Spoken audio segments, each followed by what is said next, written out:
Welcome to the Referrals Podcast, the show designed to help everyone from the solopreneur to the Fortune 500 company win the referral game.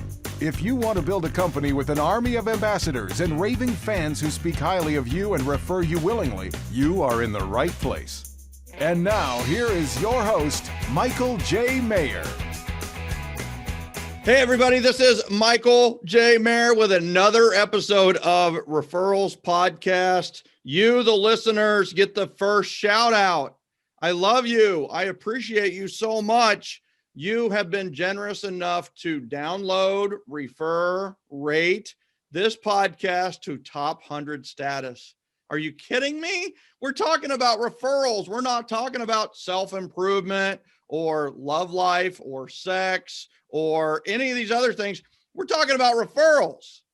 I do have a presentation that is called Referrals Are Like Sex. I'll have to do that down the road just to tease you so that you pay attention down the road. But I will tell you that I have to say thank you so much. Seriously, it's you that's doing it. Yes, I do download it 100,000 times myself each month just so that we can get rated. But I want you to know that I couldn't have done it without you. And I really appreciate all of you doing that. I have a very special shout out. In fact, I've got to give a shout out to Gay Puckett. Today's shout out is to Gay Puckett out of Austin, Texas. She wrote us a note. Michael, whoa, this is to me. Michael, you are a lifesaver in March of 2020 as the pandemic unfolded. Your guests on the daily dose of positivity and productivity were my motivation. Thank you. God bless you and your family. Wow. That's bigger than Referrals Podcast stuff right there. So thank you, Gay. Thank you, all of you, as we do read every note and email that comes into ReferCo and comes in about the podcast. And we do our best to respond to everyone, and keep your notes coming in. And it's our motivation to keep producing what we do and finding amazing guests like we have today. And I have to tell you, we do have a very special guest today. Part of me wants to say, finally, we got her on. So, she's busy, we're busy, and finally we got scheduled. And today, we're going to dive deep into what I believe is one of the most powerful aspects of the 7L system and getting referrals in general is the events and seminars level of the 7 levels of communication, which is the second from the top. The top is one-on-ones. The second is events and seminars. Then you've got phone calls, handwritten notes, electronic communication, direct mail. And then at the very lowest level of communication, business communication, you have advertising. And it's those top 3 levels, phone calls, events and seminars, and one-on-one meetings, where influence happens and you enter into the influential zone. And the one that's the most leverageable and scalable are events and seminars. And there's essentially 4 types of events that you can do. You can do live events. Now, here's the thing, right? Is your area COVID friendly? Is it COVID shut down? Is it, doing live events? Make sure you do them the correct way. Make sure you do legal. I do know that there's been neighborhood parties where they did picnic tables all at least 6 feet apart. And they actually had a neighborhood barbecue, which was really cool. They all brought their BYOBBQ, right? And they had a great time with it and that kind of thing. The second type of event is a pickup party, which many of you know of our I Love You Latte event and National Donut Day, National Ice Cream Day, where people come and they pick up the ice cream, or they pick up the coffee, or they pick up, and they can leave or they can stay depending on your COVID restrictions. And some people will stay on that. And then you've got the third level, which we had to kind of dust off the playbook for in 2020, which was the online event, like a Zoom party, like a Zoom happy hour, like a Zoom seminar, where you teach by Zoom. And many of us got very, very used to using this tool called Zoom. And then the fourth type of an event that you can do is called the grand giveaway. And, Torrell Chauffeur White out of Washington just emailed me. She got 16 referrals, and 42 outgoing referrals for her sponsors at her last grand giveaway event. And one of the best grand giveaway events that I've ever seen conducted. And I just saw bits and pieces of it. I can only imagine what her clients saw and what her friends saw. Was the one that was conducted by Kimberlee Meserve. And we're going to dive deep into that today. And today our guest is Kimberlee Meserve. You need to know her. She's out of Boston, Massachusetts. She fell in love with real estate while buying her first home at the age of 24. Congratulations on that. 24. Holy cow. I was still like trying to find my car keys, I think, at 24. And what's interesting about real estate is that Kimberlee fell in love with real estate while buying her first home at the age of 24, but real estate has fallen in love with Kimberlee over the last several years as she has given so much to this industry. She still has an obsession with real estate even to today. In 2018, which for those of you keeping score at home is only 3 years ago, she founded Street Property Team. Check her out at streetpropertyteam.com. After being an agent on her own and other teams for the first 3 years of her career. That same year, she created the Brews and Buying first-time homebuyer workshop, events and seminars, which is now Boston's biggest first-time buyer workshop. Awesome. She has proudly helped hundreds of renters become owners and investors. And listen to this. She was Realtor Magazine's, which is the biggest magazine produced by the National Association of Realtors, 30 under 30 award winner. And so she has gone from 30 under 30 to Referrals Podcast. And we just want to say, welcome to Referrals Podcast, Kimberlee. Appreciate having you. Thank you so much for having me. That's quite the introduction. I'll tell you, I do my best on that, right? And it's just like, I found that the better my introduction, A, people pay attention, and B, it's one of those where it's like, I don't know, it's kind of fun for me. Because here's what I really believe. I believe that the guests of our show have gotten so awesome that I have to do a great introduction. It's held me to a higher standard, right? I mean, I even shaved. I even put on cologne for you, Kimberlee, and we're not even in the same room. Like, I smell so good right now. My hair is looking good. Like, I actually took a shower. I'm flattered, but what I'm really dying to know, since I can only see you from the waist up, are you wearing real pants or not? Or are you wearing sweatpants? So that is a story for another day, Kimberlee. Part of the mystery and the illusion of this show is only seeing really from the waist up on this show. So thank you for asking. And it's all good. It all matches, right? Which is good. So here's the thing, right? So first of all, tell me about your real estate life, right? Your team, your broker owner, background, how you kind of got started. What's your real estate story before we jump into this supercharged thing that you did in 2020? Yeah, my real estate story is a little bit weird. So I bought my first house when I was 24, like you said. And at the time I was working for a company that sold wholesale scarves to big stores like TJ Maxx, Nordstrom, Anthropologie, but also smaller boutiques. So I handled all of the small boutique accounts. It was fun. We would travel to like New York City, go to trade shows. I really enjoyed that. I enjoyed kind of like getting to talk to a lot of people at once, which I think is really carried into the system of how I run my business. And the only problem was my boss was a huge jerk. So didn't love going to work every day. That can make a really big difference on your attitude toward your job. So when I got into the process of buying my house, I was like, oh, this is really fun. Like, I enjoy looking at houses, and I was so naive. I had no idea what it entailed. I think often I see new agents get into real estate thinking it's going to be all fun and HGTV. And that was me. Really struggled my first year of my career. My agent that sold me my house was the one that was like, hey, you'd be good at this. Come get started. She's the reason I'm at Keller Williams. So I'm super grateful for that. And it took me a long time to find my stride. And then after like a year and a half of kind of struggling, floundering, I sold a couple of houses, I think maybe like 12 my first year. But some of these people that I see on panels are just like superstars. They're selling like 100 houses their first year. It's amazing.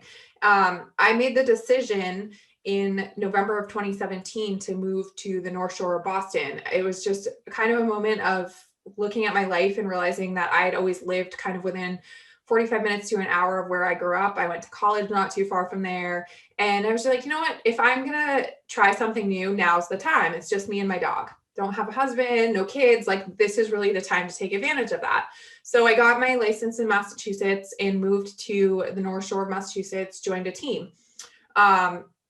It's funny when you always look at things in hindsight and you're like in the moment of it, you're like, oh, why is this happening to me? And then you realize afterwards that all these other amazing things happened because of that one annoying thing. So the team I was on, which they're no longer with Keller Williams today, they wanted to do expansion, and they offered me the opportunity to be the partner in Boston. So they were kind of focusing on a more micro scale.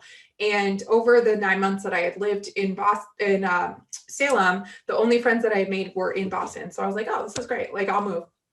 So I moved August of 2018, and the lead source for their team primarily was Commissions Inc. So like pay-per-click internet leads.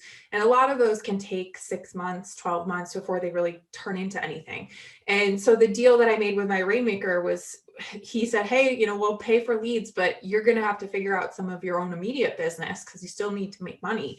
And so I had gotten connected with a lender at that time who was also relatively new. He was new to the business, like totally. I was just new to the area, but both of us were kind of like, hey, we have good synergy here. Let's try something together. And so in July of 2018, we did our first time homebuyer workshop together, and like totally realized, okay, we've got something here. And I think we had like 30 something people show up to the first one. It was great. We got a couple clients out of it right away. And then fast forward to September. So a month after I moved, I got a call that all the agents in the hub office had left the team, and most of the admins were quitting as well. And my rainmaker was like, hey, this is what's going on. Do you want to stay? Like, I totally support you either way. I understand if you don't. And I looked at all the business that I had at that time, and everything I had under agreement was stuff that I had generated on my own from the seminars. And so it just didn't make sense for me to stay because I'm paying a split, I'm paying all this money. And that's kind of where it took off from there. I took the leap and started my own team. So in the beginning, for a long time, it was just me and a TC. And then eventually I added a showing assistant, and now we're really growing a team. I love it. I love it. That's a lot that you've packed into about 6 years. Yeah. I mean, you've come a long way in 6 years. And you mentioned something in the beginning where you said it took you a while to finally find your stride in your first year. Like, what does that mean? Like, what kind of take us through that process of, what it is in the beginning where it's a little chaotic, and then what was your stride? What did you discover about yourself?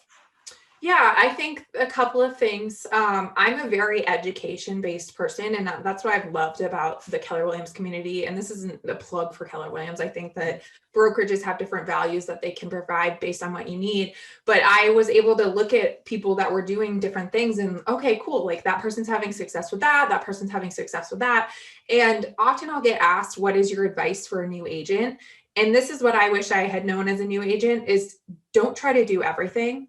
Just pick one thing and get really good at that one thing.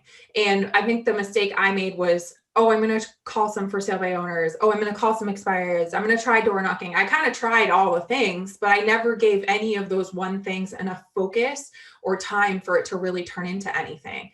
And just like over the years until like leading up to the first time homebuyer event, I spent a lot of time really on my personal growth and like getting to know myself as a person and how do I operate. And I am actually an introvert. I don't get energy for like, I can make phone calls all day long. I could circle prospect all day long and I would be successful at it. But at the end of the day, I'm going to be totally drained because talking to that many people over that much time is just really draining for just the way that I operate as a person. And so I kind of thought about it and I was like, what can I do to really like leverage my time that I'm talking to a lot of people? I'm not having to have so much like one-on-one. And like you asked me before we started, what can we do to make this a value for you? And my answer, I think, was really just like what I operate on is that I love any opportunity that I have to give value to others because I believe that that will pay off tenfold in the end. Yeah, I love that. And I ask that of every guest that comes on. It's like, how do I make this the biggest win for you? And I loved your answer. It's just the opportunity to share. And I love that answer, and it's very reflective of the person you are and you're becoming. And I love that. What's interesting about this whole thing is, like, the headline is introvert has events. That's like a conundrum mixed in a mysterious, I don't know, puzzle wrapped in what is that whole thing? So it's one of those where it's interesting that, as an introvert, you would do events. Why do you think that was a strategy that worked for you? Yeah, I think people get they have a wrong interpretation of what it means to be an introvert or an extrovert. I think they see extrovert equals outgoing, introvert means shy, and that's not necessarily the case. It's where do you get your energy from? And there's a term like extroverted introvert, and I think that's what I kind of consider myself, is like I can be outgoing and I can be that friendly, like personable, social person. It's just going to be draining for me, and that's okay. And so I really love actually like playing the host. I love having friends over, hosting them for dinner. That's if I can kind of be the one that's like controlling the room and like leading the dialogue, that's actually more fun for me than having to get into like one-on-one conversations with every single person and like repeat that over and over again. And so I think the events are just a way for me to control the room. That's it. You hit it on the head, right? I mean, it's one of those where, a lot of public speakers, a lot of the speakers that I've met on the road are also introverts. I happen to be an introvert as well. And it's one of those where the difference is that who has the control, right? So if you have a control of the surroundings, what you're really saying is I have control over my energy. Exactly. And that's the power of leading the workshop. You would never attend a workshop. You would never attend a buyer workshop ever. That's what's so funny. But here you are hosting it so that people do attend it. And that's one of the things that I've always said about the 7L system and everything we do with Generosity Generation is that, here's the thing. If you're an extrovert, you love this system because it's an event-based business. And, you're already going to events, you're doing events. And here's the thing, if you're an extrovert, you're really good at talking, but here's the thing, if you're an introvert, you have to do this business model because you need to motivate and rally the extroverts. You need more extroverts in your life if you're an introvert, because if you're an introvert, you're not going to go out there and be the siren, be the billboard for your own business. You need people who are going to be that way. I mean, that's the secret of my success is that, I had other people tout my services and what I did and speak highly of me and refer me willingly instead of me doing it. And all of a sudden it's like, oh, wow, that's actually a better method, because when I say it, I've got a vested interest. It's devalued. When they say it, they don't have a vested interest and it's valued even more. So, yeah, exactly. And I think some of it is probably a little bit of disc personality too. And I'm a super high D. So I'm always like, how can we do this in the most efficient way possible? Exactly. I'm high D as well. And it is one of those where it's like, that's the thing about business models that, I looked at them all, like you said, for sale by owner, door knocking, all, and I actually tried them as well. But I have this, I don't know if it's God given or just lucky or whatever it is, but this ability to kind of see the future, see a really big picture. That's why COVID I did the daily dose immediately. And it was a smashing success, very draining, but it's one of those where I also take on the weight of the world sometimes. And it's one of those where that's why referrals made sense to me, is because it was the fastest to a sale while also being the best long-term strategy, So it's interesting that you talked about like all the different methodologies and try them. And then you kind of found one that you stuck with. And then, so let's fast forward to 2020. And I'm telling you, this got on my radar. You were already kind of on my radar. I was already becoming a fan. And then the Peloton giveaway. And I feel like there should be like a little dun, dun, dun, So you did the Peloton giveaway. So what is that? Like what made that happen? And I'm so Well, dang first of curious. You all, better get ready because I've got 11,432 questions for you. So first of all, I ripped it off from like 3 other people. Like I just took bits and pieces of what other people were doing. And I was like, that looks good. I'll take that. That looks good. I'll take that. Thank you. all right, before you even get into the next step of this, listen, she said she borrowed the idea from somebody else. And the thing is, I mean, every idea is borrowed from somebody else. I mean, but here's the thing. I mean, that's the root of Referrals podcast is you are now going to borrow her idea and go implement it. That's what I hope you do.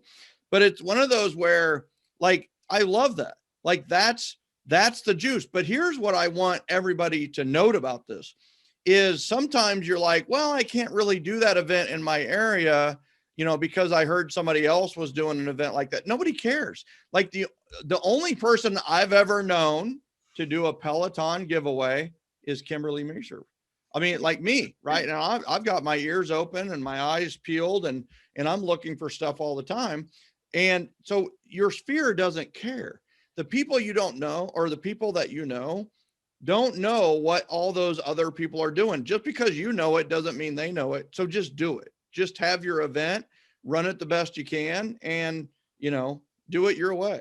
So yeah, and I think the thing that about the events, so in the past we have always done kind of like at least 1 or 2 client events, and obviously with COVID we can't do that, but people lose sight of the fact that it's not about the actual event. It's about all the touches and the communication that lead up to it. And I've gotten we got so I think we ended up having about 147 people call in, and we got 6 referrals from it that day, but I got a lot more business from it after. I don't know the numbers off the top of my head, but I want to say like 2 or 3 more pieces of business. I have 1 active buyer that was like right away ready to go, and then it's at the end of the day, all the touches and everything we're doing is just leading to mind share. And that's all that this game is. It's a mind share game. And so I had a couple people that reached out to me that like we reached out to on the Peloton giveaway day. I texted them, like there were all these touches, and we can go into that in a second, but they never got back to me. Like they never texted me back and said, hey, thanks, like gonna call in. And I don't know if they called in or not because my team members were helping answer the phones. I would have to go back and look, but those people that I hadn't talked to in 6-8 months reached out a couple weeks later and said, hey, I'm thinking about buying an investment property out of state. Can you connect me with an agent? Hey, this person I know wants to sell their property. So it's at the end of the day, it's just reminding people that we're here, but while providing value to them, right? So like, who doesn't want to win a free Peloton? In 2020, I mean, there's so many things that I loved about it and what I'd like to do is I'd like to go chronological, if you're okay with that. Like Sure. literally like the plan. I'm a chronologically minded guy, I guess, but it's like, you have a planning sequence, you have an invitation sequence, you have a confirmation sequence, you have an event sequence, and you have a follow-up sequence, right? That's event mastery class. And so that's kind of, if it's okay with you, go through it. Sure. Kind of that flow. And then people are like, literally mentally, they can go through November and December and like, all right, so this is kind of how this flowed out. But one of the things that you kept repeating mind share, right? Which, we do need to stay top of mind, but we need to remind that we need to stay top of mind in a good way. Yeah. They're staying top of mind, being ridiculous or being political or being religious or being, some of these other things. In this case, you're giving away something with so much value. I mean, in some ways, you could be saving the life of the person who wins this bike because they get on it, they exercise, they lose weight, they get in shape, they have fun, and their life is better. Yeah, and I think that as real estate agents, I actually was spending some time reflecting on this morning because I have like my Facebook friend list is maxed out, and this isn't like me bragging, but most of those people are real estate agents. Yeah. And I was scrolling through my feed, and it was like 5 posts in a row of the same people asking the same question. And I'm like, oh my God, like, come on, guys. And it was like, if someone knocked on your door today and wanted to buy your house, would you sell it? And people think that that's the mind share strategy. if we've done a good job at the beginning of establishing ourselves as the professional, we don't need to keep reminding them. Like when your dentist calls you, you don't think, what do you do again? You're like, no, that's my dentist. And so when we're coming to them with something of value, with an excuse to talk to them, then that's a totally different conversation. So you just asked me to go through it chronologically. So I'll kind of like walk you through the process. So people, I think, fail in events because they fail in the planning stages of it. So I spent some time, I think really the inception for this idea was in midsummer, maybe July. And I kind of like did some research, then had to put it on the back burner, then did some research again. And I wanted to make sure like, okay, I'm spending $1,800 on something. I want to make sure that this is successful and we're getting a result out of it. We're not just going to slap this together. So I spent some time just kind of reaching out to other agents that had done giveaways, not necessarily Peloton, but like I know Tony Barami is a good agent in the Tampa, Florida area. They do a lot of giveaways on their team. And there was like a video that I saw of them sharing their system around it. And I think they do things like restaurant, like date night type things or like fishing excursions. But I just kind of like looked at their system and all the things they had shared. And I was like, okay, I like that. Like, I'm going to take that. And then I talked to a couple other people that had done giveaways successfully. And I pretty much just like borrowed all the best things that I liked from it. And we planned out a bunch of touches before. So 2 weeks out from the event, we texted everybody to give them a heads up, put this in your calendar. I doubt anybody did, but it really was just so that we weren't like slapping them upside the side of the face day of being like, call us like to win a Peloton. It was like when we reached out again, it wasn't a surprise. It was more of a reminder to them. So 2 weeks. Kimberlee, real quick on that. So if you were, I don't mean to interrupt you, but I want to set the scene for everybody to make sure they truly get the gist of this is like, if you were to describe the Peloton giveaway in like 2 or 3 sentences, like what is the Peloton giveaway, right? It's you're going to give away. How are they going to win it? Right. So call in between 9 a.m. and 5 p.m. for a chance to enter a Peloton. Super simple. So you picked a certain day. Let's call it December 12th. I think it ended up being what's Giving Tuesday in December. That wasn't intentional. It just fell on like, well, we don't want to do it right before Thanksgiving because there are no accidents. It happened on Giving freaking Tuesday. It happened on Giving Tuesday because it needed to happen on it. You were giving a Peloton on Giving Tuesday. I didn't even know it was Giving Tuesday until someone told me. Well, like I said, there are no accidents. It happened perfectly and on the perfect day. So 9 to 5 on Giving Tuesday, they were to call in and all they had to do was call you. Yeah. I gave them a number. We set it up through Number Garage. There's like, it's a bunch of different systems you can use. And essentially they call into this number. It's like a contest hotline and that number routes out to all my team members. So if the first person doesn't answer, it rings to the next person and so on and so forth. Easy. It's a telethon. And the only difference is instead of giving money, they're getting a Peloton. Exactly. And we didn't require anything from them. If someone wanted to call in and they didn't want to like us on Facebook, they didn't want to follow us on Instagram, they didn't want to send us a referral, that's okay. Right. The act of just calling in and giving us your name and contact information got you one entry. I love it. And thank you for doing that because honestly, now everybody in their head is okay, I can picture this. So now let's go 2 weeks before Giving Tuesday. You sent a save the date email. Maybe they kept it. Maybe they didn't. Email, sent a text. I find that a huge amount of my database is kind of like millennials because we do the first time homebuyer workshop. Yeah. And I think it's just important to communicate with people in the way that they want to be communicated with. My database likes to be text. Like I know that we always talk about having voice-to-voice conversations in real estate, but I'm going to talk to the people in my world in the way that they want to be communicated with. So 2 weeks out, like, hey, just so you know, we're doing a Peloton giveaway, save the date.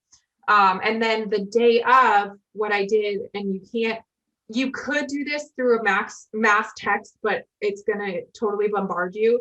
My intention was to do it through a mass texting service, but the service wasn't working that day. And it ended up being kind of a great blessing in disguise. Wow. I went through and I manually texted everybody in my database in like blocks at a time. And you could tell, like, we would get, when I was sending those texts out, we would get flooded with calls in. So if you sent everybody a text at once, like there would be so many people that you would miss. You were sending like 20 at a time on your own? Yeah. How many do you have in your database? We have about 1,500 people. So you text messaged 1,500 people that day? I probably got to 3/4 of them, but yeah, as many as I could. Yeah, that's awesome. And so as soon as you sent out the text message, they started calling to win a Peloton. Yep, exactly. Okay. And so how did you keep track of it?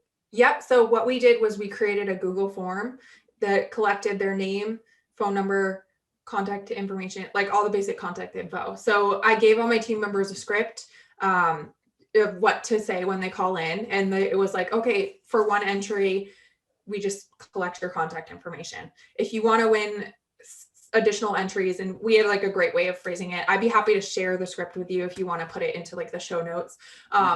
But basically it'd be like, hey, like, thanks so much for sharing that. Do you want to have some extra opportunities to win? And they were, almost everybody was like, yeah, totally. I think we maybe had like 1 or 2 people who were like, no, I'm all set. They could get extra entries for liking us on Facebook, following us on Instagram. Those were like 1 each. And then we'd be like, okay, great. So that puts you at a total of 3 entries. Do you want to get 3 more? And what you can do is connect us with someone who's interested in buying, selling, or investing in real estate. You have to connect us with that person by the end of the day. And that will get you 3 extra entries. And I had a couple friends that were like, they wanted that Peloton so badly. They were like, I am going to find every person, damn it. Excuse my language. But it's fun. Like, people, you'll see how competitive some people can be about winning. Totally. And you gave them a way to get more entries. I just did this with a Super Bowl square contest that had similar result, right? If you do this, you can get more entries. And I mean, you're competitive. My sister is super, super competitive. The Mahers are pretty dang competitive. And my sister is really competitive. And guess what? She ended up winning $300 in the Super Bowl squares contest because she's competitive, you know, she wanted to win, but guess what? The winner was really me. I mean, if you really think about it, but one more thing I missed that I think was really impactful was we also gave them an opportunity to get additional entries if they shared the giveaway with someone. There you go. So that just got us like into contact with new people. Even if someone didn't know someone that wanted to buy real estate, we were getting more people for our database. And when you say that, so they shared the giveaway. So tell a friend about it. And then when they would call in, we would say, how did you hear about this? Yeah. So, did you give them anything to share, or was this entirely verbal? So if I called in and said, all right, you can get some, if you follow Instagram, if you connect us with someone, and then you go, if you share it, did I get anything to share it, or what were the instructions to share it? If you share it, so tell your friend to call into this number before 5 p.m. And if they mention your name, we'll give you additional entries. I love it. Brilliant. You're getting a lot of mobiles doing this. Yeah, we got a lot of new contact information for our database. Yeah, I love it. Now, here's the thing on the Peloton. At the time, they were big time back ordered. Did it arrive on time? Did that happen? Okay. So it was a past client of mine that what we ended up doing was I was going to order it on their behalf, like after we picked the winner. And then I was like, well, there's a lot of stuff you can get when you buy a Peloton. You can get like extra accessories, a mat, shoes, all this stuff. And I was like, they might want all this, and that's not going to be included. And it's cheaper when you order it all at once. So I actually ended up just Venmoing it was past clients of mine that won. I Venmoed them the money. And then they sent me a picture a couple weeks ago. They won their Peloton, and it came in the mail or got delivered.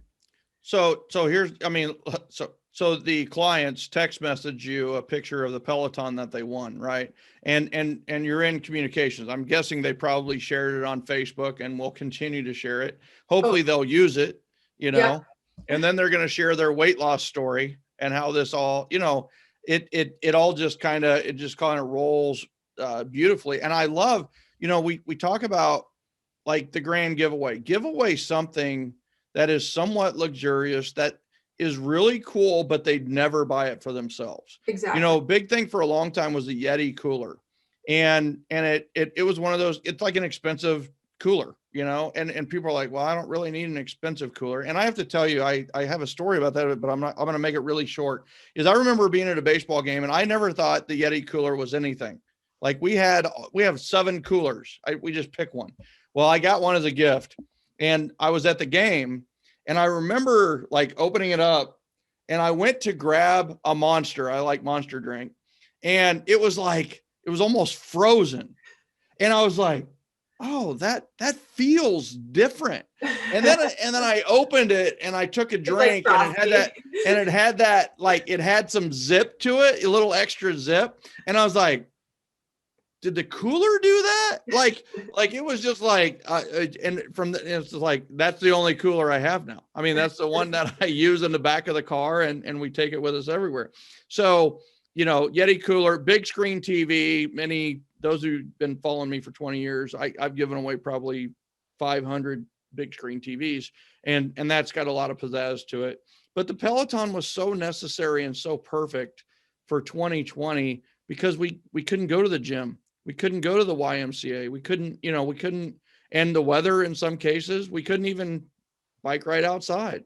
Yeah, the Peloton is interesting because I got one for myself before we decided to do this.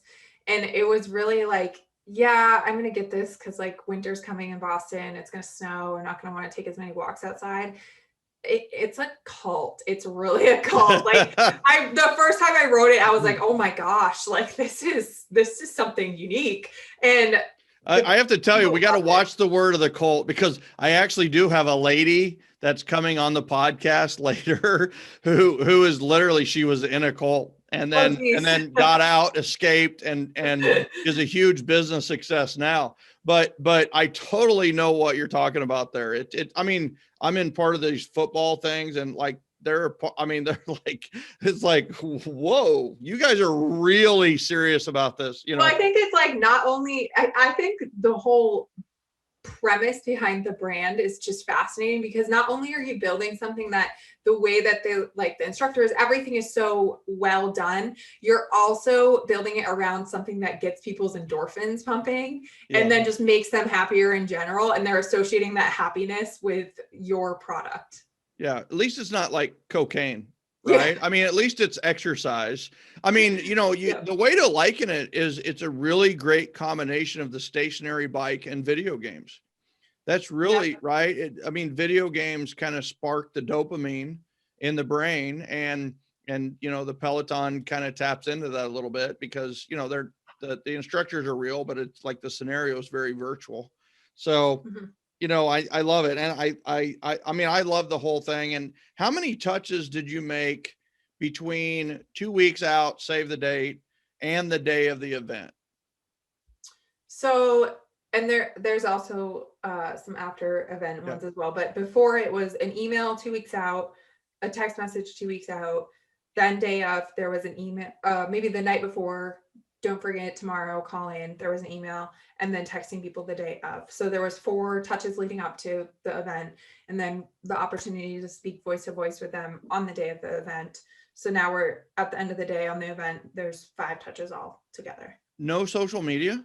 Oh, plenty of social media. Okay. But that, I don't count that. I don't know. I feel like I'm always posting on social media. So that's just constant brand awareness for me.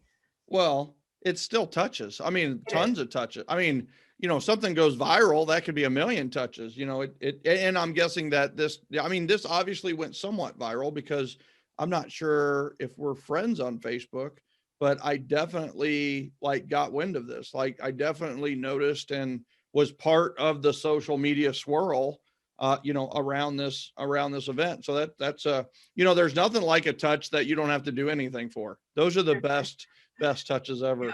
All right. So they won the Peloton and 146 people didn't win.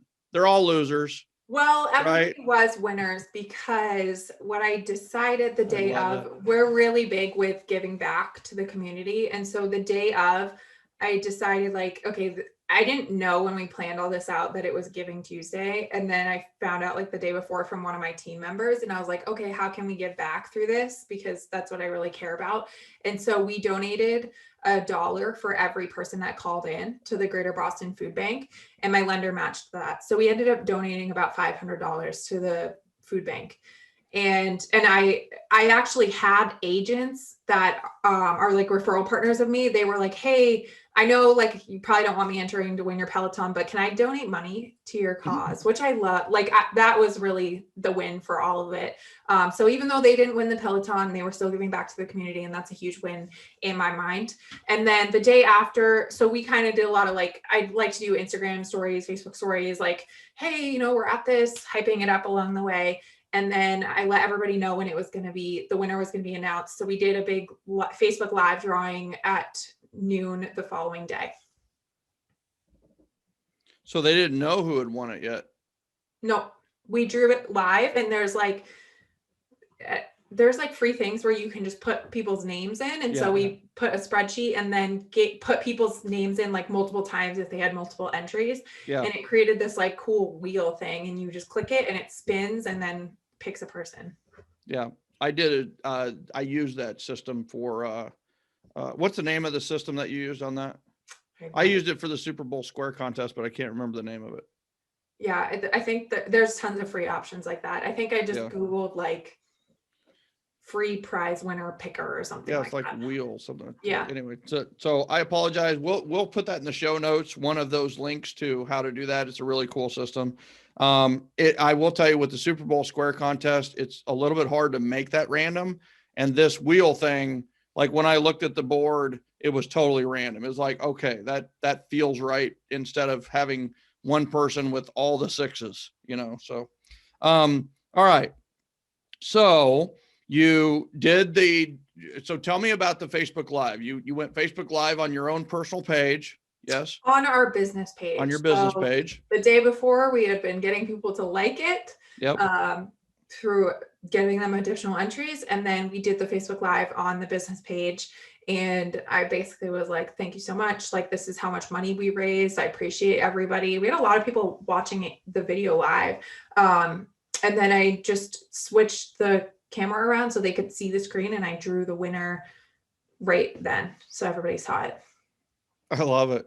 I can only imagine like the person who won. Oh, they were screaming freaking out. Yeah. Like, screaming. Yeah. Oh yeah. It was awesome. And actually the cool thing is that, speaking of referrals, so those people came to me as a referral from someone that had attended my first time buyer event and bought, and then they also referred me someone else that is buying with me right now. So it's just been a fun network of like people seeing the value that you have to provide. It's a great retrace. That's a episode of another day, but that's the great retrace. That's how it works. The beauty of this business is when you've got somebody who connects, introduces, or refers you to someone who connects, introduces, or refers you to someone who connects, and then you have the opportunity to call them all on the same day because something big happened in that, in that strand or in that trace. So that's awesome.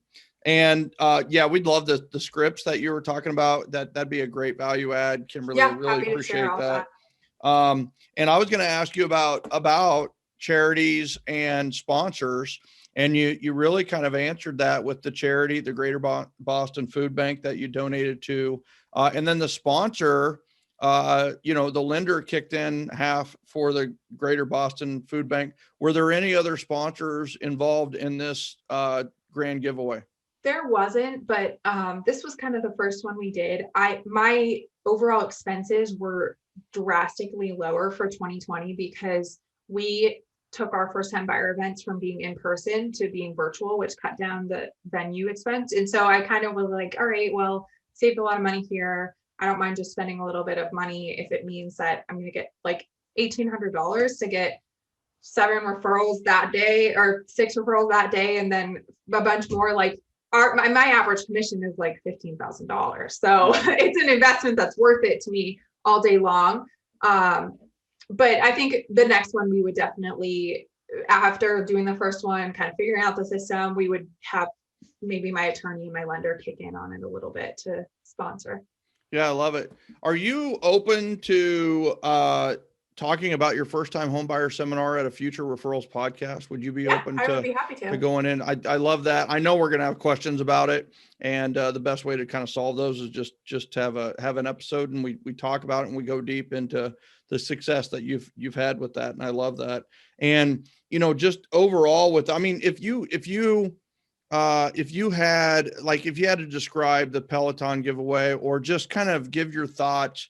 We always do a review after events. We do something called the RWB. We call it the red, white, and blue form, but the RWB actually stands for what went right, what went wrong, and what we will do better in the future, right? If you had to kind of summarize the event, kind of what went right, what went wrong, and what could be better, what would you say about the Peloton giveaway? I would say what went right, obviously getting referrals from it, because that was really the ultimate goal, getting people to follow us on Facebook, follow us on Instagram. What went wrong? Well, I think we banked on technology a little bit too much. So we kind of had to learn as we went. And when a lot of people were calling in, if we couldn't all answer it, we had to send them to voicemail, but it wasn't always people weren't always leaving a voicemail. I had a few people that were like, I really wanted to make sure that I talked to you, so that, because we set up a voice message that was like, thank you so much for calling in to our giveaway. We're on the line with another entry right now. If you leave your name and your phone number, we'll give you a call back to make sure you get entered. And people weren't leaving a voicemail because they really wanted to make sure that they talked to us. Yeah. And so then we had to kind of figure out, we had a group text going with all my team members where I was like, someone please call back this number, someone please call back that number. And we spent, every time we weren't answering the phone, we were calling people back to make sure that they get entered. So while it's an inbound lead generation source, there still was some hustle on our part to make sure that we got as many entries as possible and we were getting those people in there. And then I think, again, with the texting, we thought we were going to just be able to mass text people, but it kind of was a blessing in disguise, because that would have just been too many at once. And then what was the last question? What better, right? So what went right, what went wrong, what will you do better next time? Right. Better next time, I think maybe a few more touches leading up to it, a little bit. I wasn't planned, you asked me about social media, were there touches around it? And I'm just not a planned person around social media. I tend to just post whenever I think of it. And I would love next time to have a plan of okay, we're going to post these days, this many times leading up to it. We're going to record these videos, because a lot of it ended up being on a whim, me jumping on stories. Hey, don't forget to enter, that kind of stuff. I love it. I have to tell you, I see the perfect promotional piece on this is it's last year's winner pedaling on the Peloton, and you do a Facebook Live and she's talking or he's talking about winning it and how awesome it is and how awesome you are. And, you're you want to be like them, right? I mean, you want to have that, we're doing another one, and they're just pedaling the whole time. It just, I think, it's a 5-minute segment, so it's not like they're going to get sweaty or winded, but it's just and you could actually do the whole Facebook Live. You're on a Peloton because you have one. They're on their Peloton, and we're riding it together, watching each other in the class, high-fiving each other. That's right. That's exactly right. So, and I'm sure you could get materials from Peloton that would put, whatever maybe our budgets can do to shame, right? Because Peloton, that's a really good point, because a lot of the Peloton instructors are really interactive on Instagram, when you tag them and stuff. So I love that idea. Maybe I'll DM Cody or Allie Love or something and get them to shout out our Peloton giveaway next time. Well, here's the deal. Contact them. They might be able to give it to you at a discount, right? I mean, they may put together a trailer for you. I mean, who knows what may happen. So, here's the thing. When you do great things, and when you do good things, great things happen. It's just like you said, it ended up on Giving Tuesday. There are no accidents, right? And, you ended up giving to the Greater Food Bank. You ended up texting directly, personalized and customized the communication instead of a mass text or whatever it may be. And I love the idea of the tell a friend, tell a friend, get another entry, make sure they mention your name. Love that. and love the like and the follow on Instagram, and really spread the word as far as social media. Had a lot of viral components to it. Obviously, I got into it. I'd love to see more sponsors and charities involved, and I think there's a ton of potential there. I love that you did that. And one of the things that you said really hit home, and it's something that bears repeating, is that we need to communicate in a way that they want to communicate, not necessarily communicate in the way we want to communicate. I'm a firm believer, and I do believe the golden rule is somewhat limited, and I do believe that the platinum rule is the way to do it, which is to not just treat people the way you want to be treated, but treat people the way they want to be treated. Because because I collect NFL quarterback jerseys that are signed doesn't mean Joe, the coach over here, collects quarterback NFL jersey. A gift for me is not the same as a gift for them, and it's one of those where that's the beauty of life. I really feel when you give. I have these two gifts that I'm giving today that are so personal, so awesome, so surprising. They are totally not expecting this, and it's going to wow them. It's going to make them feel awesome, which they deserve to feel that way. So, that's what I love about all of this is that, it's not about making people feel awkward. It's about making people feel awesome.